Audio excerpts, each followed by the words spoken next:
Hello, ഇത് രണ്ടും drones തന്നെയാണ്, പക്ഷേ രണ്ടും തമ്മിൽ നല്ല ഡിഫറൻസ് ഉണ്ട്. ഇത് DJI Neo. ഇതാണ് എൻ്റെ ഫസ്റ്റ് ഡ്രോൺ. ഡ്രോൺസിനോട് എൻ്റെ ഇൻട്രസ്റ്റ് ഞാൻ തിരിച്ചറിഞ്ഞത് ഇവനെ ബൈ ചെയ്തപ്പോഴാണ്. DJI Neo ഒരു കംപ്ലീറ്റ്ലി സ്മാർട്ട് ഡ്രോൺ ആണ്. റിമോട്ട് ഇല്ലാതെ നമുക്ക് ഇവനെ യൂസ് ചെയ്യാം. ഫ്ലൈ ചെയ്യാൻ വളരെ സിമ്പിളാണ്. DJI Neo 2 ഇപ്പോൾ ഇറങ്ങിയിട്ടുണ്ട്. ആൻഡ് ഇത് ഞാൻ കസ്റ്റം ബിൽഡ് ചെയ്ത എൻ്റെ FPV ഡ്രോൺ. ഇത് ഫ്ലൈ ചെയ്യാൻ നമുക്ക് മേജറായിട്ട് വേണ്ട 3 കാര്യങ്ങളുണ്ട്.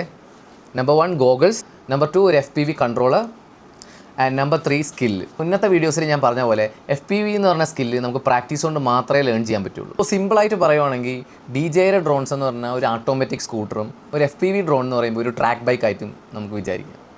സോ ഓട്ടോമാറ്റിക് സ്കൂട്ടർ നമുക്ക് എല്ലാവർക്കും ഈസി ആയിട്ട് ഒരു ബേസിക് നോളേജ് ഉണ്ടായാലും ബേസിക് കൺട്രോൾസ് അറിഞ്ഞിരുന്നാലും നമുക്കത് ഓടിക്കാൻ പറ്റും. അതേസമയം ഒരു ട്രാക്ക് ബൈക്ക് ആണെങ്കിൽ നമുക്ക് അതിൻ്റെ ടെക്നിക്കൽ പരമായിട്ടുള്ള നോളേജ് ഉണ്ടാവണം ആൻഡ് ഓൾസോ ഡ്രൈവിംഗ് സ്കില്ല് ഉണ്ടാവണം. സെയിം ആണ് FPV ഡ്രോണിൻ്റെ കേസ്. സോ കമ്മിങ് ഡേയ്സിൽ ഞാൻ എൻ്റെ FPV സ്റ്റോറി ഡീറ്റെയിൽ ആയിട്ട് ഷെയർ ചെയ്യാമേ.